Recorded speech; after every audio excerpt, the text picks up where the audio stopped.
हाँ जी साहब, current affairs की जून अपनी क्लास चलेगी जून 2026 की, पार्ट नंबर 5 है। 4 इससे पहले हो चुके हैं। पहली समाचार आपके सामने है साहब। पहला समाचार है दोस्तों, अंतर्राष्ट्रीय योग दिवस। हाल ही में योग दिवस मन गया 21 जून को। हर साल बनता है, इस बार भी बन गया साहब। तो अंतर्राष्ट्रीय योग दिवस 2026। और ये आप सभी जानते हैं कि ये कब बनता है साहब? 21 जून को बनता है भैया मेरे। हर साल बनता है 21 तारीख को, तो इस साल का बन गया 21 जून 2026 को। अब इसमें दो चीज़ें जानना बहुत ज़रूरी हैं। एक तो इसकी थीम और एक इसका कार्यक्रम कहाँ आयोजित हुआ, मतलब आयोजन इसका कहाँ हुआ। ये दो चीज़ें ही बहुत ज़्यादा ज़रूरी है। इसका आयोजन हुआ है दोस्तों, पहली बात तो कोलकाता में। लो साहब, कलकत्ता में मन गया योगा डे। और थीम क्या है? तो yoga for healthy ageing. Yoga for healthy ageing, healthy ageing. ठीक है साहब। हिंदी में अगर इसको समझेंगे तो कहा जाएगा स्वरूप वो स्वस्थ वृद्धावस्था के लिए योग। ये हेल्दी मतलब स्वस्थ, एजिंग मतलब वृद्धावस्था, सीनियर सिटीजन्स के लिए योगा। तो ये आपने समझा कि थीम इसकी हो गई योगा फॉर हेल्दी एजिंग, और आयोजन इसका हुआ है कैलकाटा में, कोलकाता में। योग दिवस कब मनता है? 21 जून को मनता है। ठीक है साहब, अगली खबर देखते हैं अपन, अगली न्यूज़। अगली जो दोस्तों न्यूज़ है वो है ग्लोबल वाटर प्राइज़। बहुत अच्छी न्यूज़ है। ग्लोबल वाटर, वाटर मतलब पानी, ग्लोबल वाटर प्राइज़ 2026। ये हाल ही में किसे मिला है, ये बहुत ज़रूरी है जानना। देखो, वाटर प्राइज़ है ग्लोबल, इंटरनेशनल लेवल का, और ये बिहार की एक प्रोजेक्ट है दोस्तों।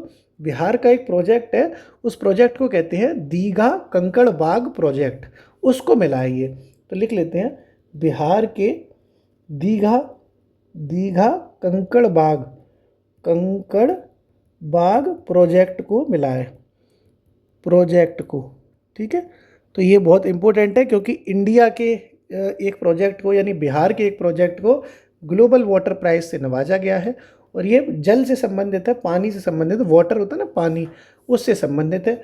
और ये कहाँ मिला है ये भी तो जानना जरूरी है। तो स्पेन में दोस्तों एक आयोजन हुआ था, उसको कहते हैं ग्लोबल वाटर समिट, उसमें मिला है। तो स्पेन में आयोजित ग्लोबल वाटर समिट के दौरान, ग्लोबल वाटर समिट हुआ है स्पेन में, उसके दौरान ये पूरा पुरस्कार मिला है बिहार को। और बिहार के किस प्रोजेक्ट को मिला है? दीघा कंकड़बाग प्रोजेक्ट को।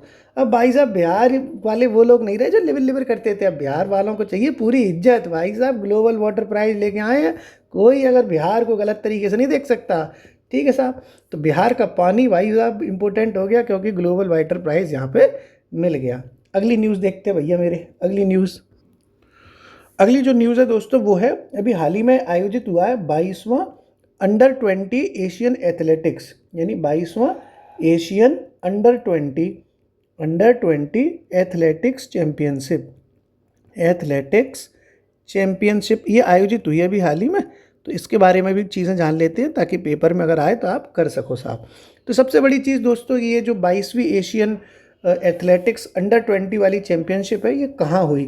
तो इसका जो आयोजन हुआ है वो हांगकांग और चाइना में हुआ है। हांगकांग और चीन में हुआ है, आयोजित हुआ है। हांगकांग और चीन में तो ये इसका आयोजन हो गया। और ये जो एथलेटिक्स वगैरह है ना, इसमें नंबर 1 देखो चीन रहा है और इंडिया रहा है सेकंड। तो फर्स्ट रैंक पे अगर देखा जाए तो चीन रही है, और सेकंड रैंक पे अगर देखा जाए तो इंडिया रही है, भारत रही है। ये दोनों रैंकें ज़रूरी हैं जानना। नंबर 1 पे है चाइना और सेकंड नंबर पे है इंडिया। कोई भी दिक्कत तो नहीं है। अगर चाइना की बात की जाए तो देखो 14 गोल्ड है, हालांकि इतना ज़रूरी नहीं है आपको जानना। 14 गोल्ड है, 9 सिल्वर हैं, 2 ब्रॉन्ज हैं। तो इस तरीके से टोटल देखो तो कितने हो गए? 14 और 9 2 23 और 2 25, कुल मिला के इनके पदक हो जाते हैं चाइना के। और अगर इंडिया की बात की जाए तो इंडिया के 10 गोल्ड हैं, 5 सिल्वर हैं और 4 ब्रॉन्ज हैं। इस तरह से 10 5 15 और 4 19 पदक जो हैं वो इंडिया के हैं। तो ये पदक वदक जानना इतना ज़रूरी नहीं है, लिखवा दिया है ताकि 25 19 का आंकड़ा आपके जहन में रहे। नंबर 1 बेसिकली चाइना पे है और सेकंड में नंबर जो है वो अपने इंडिया का है। 22वां Asia under 20 athletics championship Hong चीन में आयोजित होता है। नंबर 1 पे चाइना, नंबर 2 पे इंडिया। चाइना के 25 मेडल्स हैं, इंडिया के 19 मेडल्स हैं। गोल्ड की बात की जाए तो चाइना के 14 गोल्ड हैं, इंडिया के 10 गोल्ड हैं। अगर आप जैसे अभी जब बार बार रिवाइज करोगे ना तो थोड़ा सा जहन में बैठ जाता है, पेपर का कुछ भरोसा नहीं है ना, कुछ भी पूछ ले, इसलिए न्यूज़ मैं आपको पूरी देता हूँ। अगली खबर देखते हैं। अगली जो दोस्तों खबर है वो है नीति आयोग से। नीति आयोग का हाल ही में पुनर्गठन किया गया है। पुनर्गठन का मतलब है कि इसमें कुछ नए सदस्य शामिल किए गए हैं। तो आप इसके बारे में तो जानते ही हो कि नीति आयोग का जो अध्यक्ष होता है वो कौन होता है। अध्यक्ष कौन है अपने भाइयों बहनों, कौन बनेगा नीति आयोग का अध्यक्ष? प्रधानमंत्री बनेंगे। तो इस वक्त पीएम मोदी इसके अध्यक्ष हो गए। और बात की जाए उपाध्यक्ष कौन है, तो यहाँ से आपको चीज़ें याद करनी है, समझनी है। जो इस वक्त इसके उपाध्यक्ष चल रहे हैं उनका नाम है अशोक लाहिड़ी। अशोक लाहिड़ी ये इसके उपाध्यक्ष हैं, अशोक लाहिड़ी साहब। एक इसके दोस्तों सीईओ भी होते हैं। सीईओ कौन चल रहे हैं अभी इस वक्त? तो सीईओ चल रहे हैं वीवीआर सुब्रमण्यम। वीवीआर सुब्रमण्यम, सुब्रमण्यम ये इस वक्त इसके सीईओ हैं। देखो अध्यक्ष प्राइम मिनिस्टर होते हैं, तो जो प्राइम मिनिस्टर होगा वो नीति आयोग का अध्यक्ष होगा। अध्यक्ष प्राइम मिनिस्टर है तो मोदी साहब हो गए, उपाध्यक्ष अशोक लाहिड़ी जी हैं और सीईओ इसके सुब्रमण्यम साहब है। अब अगर इसके बात की जाए पूर्णकालिक सदस्यों की, जो परमानेंट मेंबर मतलब पूर्णकालिक सदस्य बनाए गए हैं हाल ही में, उनके नाम क्या हैं, तो वो इम्पोर्टेंट है जानना। एक एक करके समझते हैं। एक तो है राजीव गौबा। राजीव गौबा इसके पूर्णकालिक सदस्य हैं।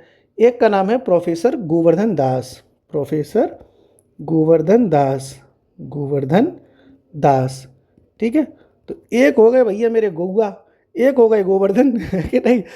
अब देखो और कौन है, अगले हैं प्रोफेसर के वी राजू। प्रोफेसर के वी राजू, तो राजू जी आ गए साहब। एक गौआ है, गौआ गोवर्धन राजू, गौआ गोवर्धन राजू हो गए।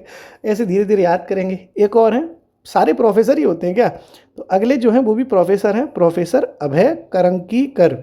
अजीब सा नाम है, प्रोफेसर अभय से याद रखना आप, पूरा नाम की क्या ज़रूरत है। प्रोफेसर अभय करंदीकर, करंदीकर ये भी साहब हो गए प्रोफेसर साहब। और एक और व्यक्ति हैं, उनका नाम है doctor M Srinivas. Doctor M Srinivas, ये 5 लोग हैं श्रीनिवास, ये इनसे पूर्णकालिक सदस्य हो गए। गौआ गोवर्धन राजू, 3 तो याद हो गए होंगे, गौआ गोवर्धन राजू। और 2 और बच गए, अभय श्रीनिवास, अभय श्रीनिवास, अभय श्रीनिवास, अभय श्रीनिवास। हैं बोलो तारा रारा की तरह याद कर लो, अभय श्रीनिवास, अभय श्रीनिवास, अभय श्रीनिवास, गौआ गोवर्धन राजू, अभय श्रीनिवास, गौआ गोवर्धन राजू, अभय श्रीनिवास। तो ये आपने दोस्तों नीति आयोग का पूरा पुनर्गठन भी समझ लिया। अगली खबर देखते हैं साहब। अगली दोस्तों एक प्रोजेक्ट है, बहुत फेमस इंपॉर्टेंट रहा है, बहुत न्यूज़ में रहा है। Project patriot pipeline. Project patriot pipeline. अब आपके दिमाग में ये होगा कि ये क्या चीज़ है साहब। आपको जानकर हैरानी होगी कि ये जो प्रोजेक्ट है ना वो किसी पाइपलाइन से संबंधित नहीं है। ये नाम का पाइपलाइन है बस। ये अभी आपने देखा था कि अमेरिका और ईरान और इजराइल में जो युद्ध हुआ था उसको लेके अमेरिका की एक पहल है युद्ध से रिलेटेड, ठीक है साहब। तो अमेरिका की पहल है ये, अमेरिकी युद्ध विभाग की पहल है। अमेरिकी युद्ध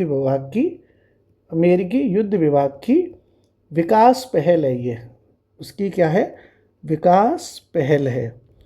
विकास पहल कहाँ की है? पहली बात तो ये अमेरिका की है।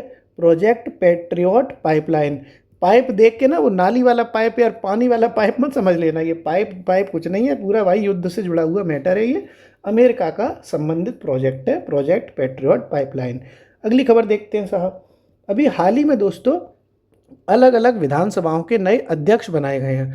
तो एक तरफ हम देखते हैं राज्य और दूसरी तरफ हम लिखेंगे विधानसभा स्पीकर। नए नए बने हैं 5 विधानसभा स्पीकर, जिसको अध्यक्ष पे कहते हैं, विधानसभा अध्यक्ष भी कहते हैं उन्हें। तो किस राज्य का कौन सा अध्यक्ष बना है वो भी अपन देख लेते हैं, याद कर लेते हैं, समझ लेते हैं। याद हो जाएगा, टेंशन मत लो, टेंशन लेनी ही नहीं है साहब। तो अब देखो सबसे पहले अपन देखते हैं केरल के कौन से बने हैं। तो केरल का नया नाम केरलम हो गया है, आप सभी जानते हैं। तो केरलम लिख देते हैं। केरल के जो विधानसभा के अध्यक्ष बने हैं उनका नाम क्या होगा? वैसा ही होगा साउथ इंडियन जैसा। तो थिरुवल्लूर राधाकृष्णन, तिरुवल्लुर राधा कृष्णन।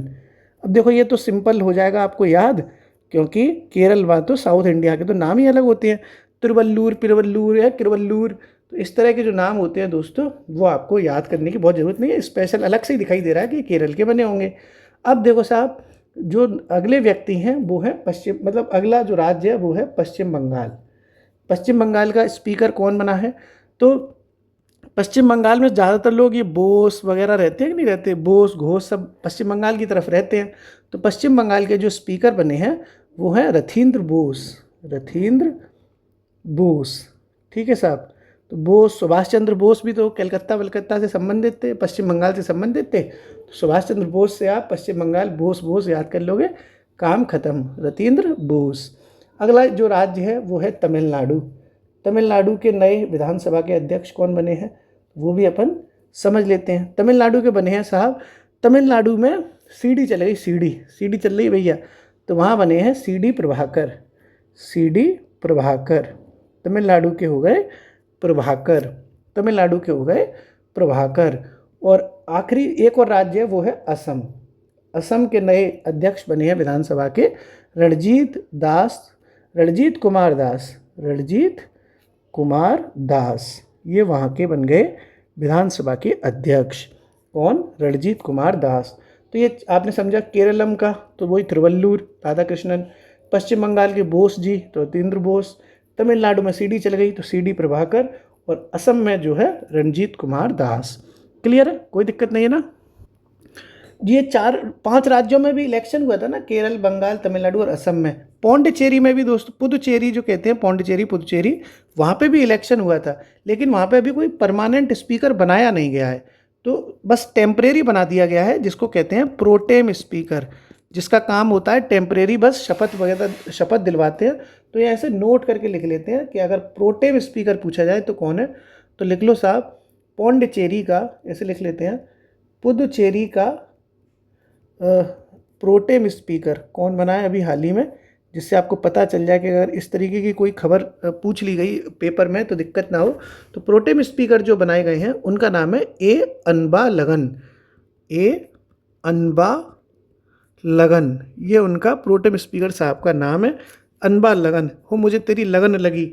अब पौंडीचेरी कोई जाएगा भाई साहब, उसे तो लगन लगी जाएगी, इतनी बढ़िया जगह है, घूमने जाओ, गए हो कि नहीं गए? बड़ी सुंदर जगह है भाई साहब, बहुत सुंदर, वेरी ब्यूटीफुल, आपको लगेगा कि आप फ्रांस में आ गए, इतनी जगह है, इतनी सुंदर जगह है, बिल्कुल फ्रांस जैसी बस्तियाँ बसी हुई हैं, विदेश जैसा माहौल है, एकदम बीच एकदम बढ़िया सुंदर सुंदर। तो पौंडीचेरी में जाओगे तो लगन लग जाएगी, इतना सुंदर है। तो मुझे तो तेरी लगन लगी, तो ये लग गई लगन पौंडीचेरी की। ठीक है साहब। केरल में तो वही तिरुवल्लुर राधाकृष्णन, बंगाल में बोस तो रथींद्र बोस, तमिलनाडु में सीडी चल गई तो सीडी प्रभाकर, असम में आपका रणजीत कुमार दास, पौंडीचेरी के जो प्रोटेम स्पीकर हैं वो है अनबालगन। अगली खबर देखते हैं, अगली न्यूज़ आपके सामने। अगली दोस्तों न्यूज़ है वो है हाल ही में 29वां राष्ट्रीय ई गवर्नेंस सम्मेलन हुआ है। 29वां राष्ट्रीय ई गवर्नेंस सम्मेलन, राष्ट्रीय ई गवर्नेंस, हर साल होते रहते हैं इस तरह के सम्मेलन। तो इस साल का जो राष्ट्रीय ई गवर्नेंस सम्मेलन हुआ है वो हुआ है साहब पिंक सिटी में। पिंक सिटी कहाँ पर है? जयपुर में। तो जयपुर में ये आपका राष्ट्रीय ई गवर्नेंस सम्मेलन आयोजित हो गया। और इस आयोजन में एक अच्छी खबर ये आई कि जो महाकुंभ लगा था अपना, उसको भी राष्ट्रीय पुरस्कार मिला है गवर्नेंस के लिए। टोटल 17 प्रोजेक्ट चुने गए थे, उस 17 प्रोजेक्ट्स में एक महाकुंभ भी शामिल है। तो ये वाली बात भी यहाँ लिख लेते हैं। लिखो ई गवर्नेंस, ई गवर्नेंस मतलब आप लोग लिखो नहीं, मैं खुद लिख रहा हूँ, मेरे को आदत है ना बोलने की, लिखो। मतलब मैं आप लोगों को इसकी पीडीएफ भी दे देता हूँ करंट अफेयर्स की, ताकि आप लोगों का टाइम बच सके। तो पीडीएफ आपको टेलीग्राम पे मिल जाएगी इसकी, लेकिन मैं खुद इसलिए लिख के पढ़ाता हूँ। देखो मेरा भी फ़ायदा होता है, मैं लिख के इतना खुद ही इतना लिख लेता हूँ कि मुझे भी याद हो जाता है सब कुछ। और आप लोग भी अगर नोट कर लेंगे तो आपको फ़ायदा है। अगर आप चाहें टाइम बचा, अगर आप चाहते हो कि टाइम बच रहा है आपका करंट अफेयर्स में, तो पीडीएफ भी इस्तेमाल कर सकते हो। मेरे को लिख लिख के ही पढ़ाना पसंद है, इसलिए मैं लिखता हूँ खुद ही। तो ई गवर्नेंस हेतु राष्ट्रीय पुरस्कार के लिए, ई गवर्नेंस हेतु राष्ट्रीय पुरस्कार के लिए कितने प्रोजेक्ट चुने गए हैं? 17 प्रोजेक्ट्स चुने गए हैं। तो 17 प्रोजेक्ट्स चुने गए, 17 प्रोजेक्ट चुने गए, ठीक है, जिसमें महाकुंभ भी शामिल है। महाकुंभ हुआ था ना अभी, तो जिसमें महाकुंभ 2025, जो महाकुंभ हुआ था 2025 में, वो शामिल है। ठीक है साहब। महाकुंभ 2025 में हुआ था, 2026 में नहीं हुआ था, याद रखना। तो ये 29वां राष्ट्रीय ई गवर्नेंस सम्मेलन जयपुर में आयोजित होता है। इसी ई गवर्नेंस के लिए 17 प्रोजेक्ट्स को पुरस्कार मिलेगा, राष्ट्रीय पुरस्कार मिलेगा, जिसमें से एक पुरस्कार जो है वो महाकुंभ 2025 को भी मिलेगा। ओके, तो ये कुछ इंपॉर्टेंट खबरें थी जो आपको देनी थी जून 2025 का, वो सॉरी 2026 का। थोड़ा सा करंट अभी और बाकी है, धीरे धीरे 5वां पार्ट है ना, तो 8-9 पार्ट में पूरा कंप्लीट हो जाएगा। आज हमने समझा अंतर्राष्ट्रीय योग दिवस 21 जून 2026 को हुआ है, जिसकी जो थीम रखी गई है वो रखी गई है योगा फॉर हेल्थी एजिंग। इसका आयोजन कोलकाता में हुआ। फिर हमने समझा ग्लोबल वाटर प्राइज जो कि मिला बिहार के एक दीघा कंकड़बाग प्रोजेक्ट को। वाटर मिल गया, वाटर मतलब पानी।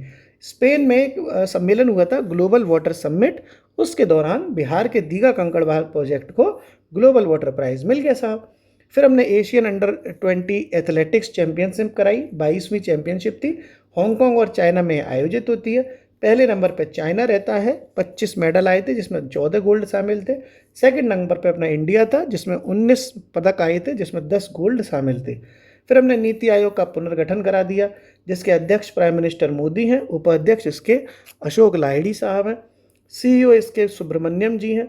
इसके पूर्णकालिक सदस्य तो हमने याद भी कर लिए, गौआ गोवर्धन राजू और अभय श्रीनिवास। तो आपको याद भी हो गया, गौआ गोवर्धन राजू, अभय श्रीनिवास।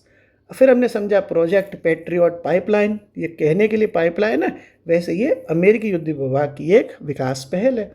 फिर हमने राज्य और विधानसभा के कुछ स्पीकर्स देखे, तो केरल के स्पीकर बने हैं थिरुवल्लुवर, पश्चिम बंगाल के बने हैं रथींद्र बोस, तमिलनाडु के बने हैं सीडी प्रभाकर, असम के बने हैं रणजीत दास, और पौंडीचेरी का भी कोई बना नहीं था, इसलिए वहाँ प्रोटेम स्पीकर बनाए गए थे अनबा लगन। तो पौंडीचेरी में जाके लगन लग गई थी। फिर ये राष्ट्रीय ई गवर्नेंस सम्मेलन हुआ जयपुर में। इसमें जयपुर में 17 प्रोजेक्ट्स को ई गवर्नेंस का राष्ट्रीय पुरस्कार मिला, जिसमें से महाकुंभ भी शामिल है। थोड़ी थोड़ी खबरें आप पढ़ते जाओगे तो आपको याद भी हो जाएंगी, एक बार में पूरी कथा कराने का कोई मतलब नहीं है। अब बताओ, हाल ही में जो नॉर्वे शतरंज 2026 हुआ, ये मैंने करंट अफेयर्स की जून वाली की पहली क्लास में कराया था। नॉर्वे शतरंज 2026 किसने जीता, हाल ही में ये मैं करा चुका हूँ क्लास में, बताइए। शुक्रिया।